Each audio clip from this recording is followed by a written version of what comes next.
নমস্কার বন্ধুরা, দীপার রান্নাঘরে তোমাদেরকে স্বাগত। তো চলো আজকে তাল দিয়ে একটা রেসিপি করে নিই। আজকে আমি তৈরি করব তালের ভাপা পিঠে। তো কিভাবে করলাম ভিডিওটা অবশ্যই প্রথম থেকে শেষ পর্যন্ত দেখতে থাকো।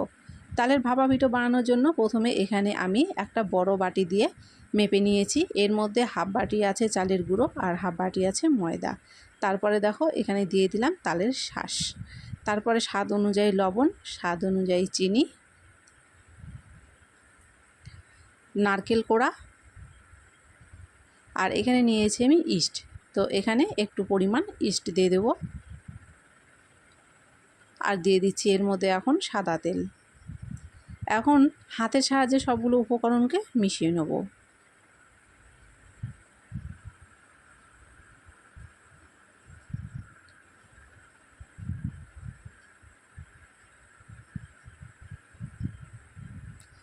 সবগুলো উপকরণ খুব ভালো করে মিশিয়ে নিয়েছি, আর দেখতে পাচ্ছ এটা অনেকটা ঘন হয়ে গেছে। তো এখানে আর একটু তালের রস আমি দিয়ে দিলাম। এই তালের রসটা দিয়ে আবারও একটু ভালো করে মেখে নিয়েছি। এখন এটাকে আমি আধা ঘন্টার জন্য ঢেকে রেখে দেব। আর এখানে যে বাটিগুলোর মধ্যে আমি তালের ভাপা পিঠেগুলো বানাবো, সেই বাটিগুলোতে প্রথমে একটু তেল দিয়ে ব্রাশ করে দিচ্ছি।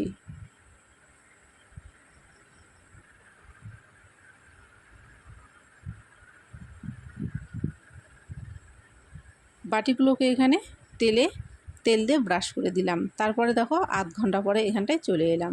তো এটা দেখো যেহেতু ইস্ট দেওয়া আছে অনেকটাই কিন্তু ফুলে উঠেছে, আর ব্যাটারটা খুব ভালো করে সেট হয়ে গেছে। এখন যে বাটিগুলো আগে থেকেই তৈরি করে রাখলাম সেই বাটির মধ্যে সমানভাবে এখানে ব্যাটারটা দিয়ে দেব। তো এখানে 4টে বাটিতে কিন্তু এই ব্যাটারটা আসবে না, আমি এরপরে আরও 2টো বাটি ব্যবহার করছি।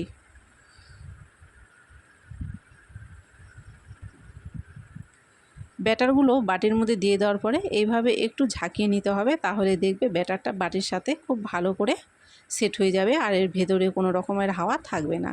এবারে এটাকে সুন্দর দেখানোর জন্য আমি এর উপর দিয়ে নারকেল কোড়া দিয়ে দিচ্ছি। তোমরা চাইলে যে কোনো রকমের ড্রাই ফ্রুট এর উপর দিয়ে দিতে পারো।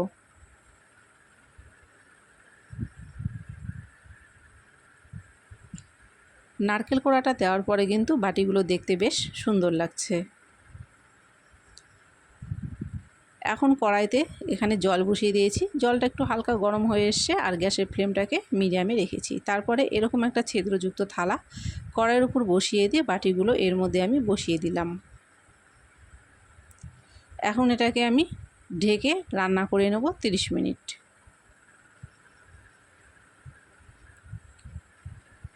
30 মিনিট পরে ফিরে এলাম। দেখতে পাচ্ছ এগুলো কিন্তু অনেকটাই ফুলে উঠেছে। এখন চলো এটাকে চেক করে নিই হয়েছে কিনা। তো এর মাঝ বরাবর আমি একটা টুথপিক ডুবিয়ে দিলাম।